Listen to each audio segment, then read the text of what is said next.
Hi everyone, welcome to Touch to Click.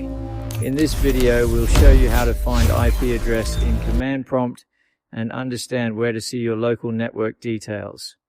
This quick guide will walk you through the exact steps you need. Now let's get started. Step 1.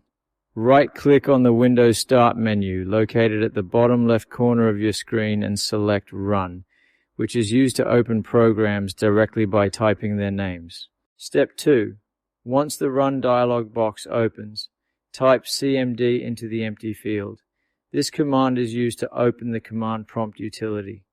Click OK or simply press Enter on your keyboard, and the command prompt window will open on your screen.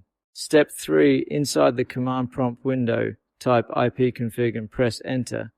This command displays your network configuration details. Step 4. After the details appear, scroll through the information carefully and look for the line labeled IPv4 address. The number shown next to it is your local IP address, which is important for identifying your device on the network. Thanks for watching.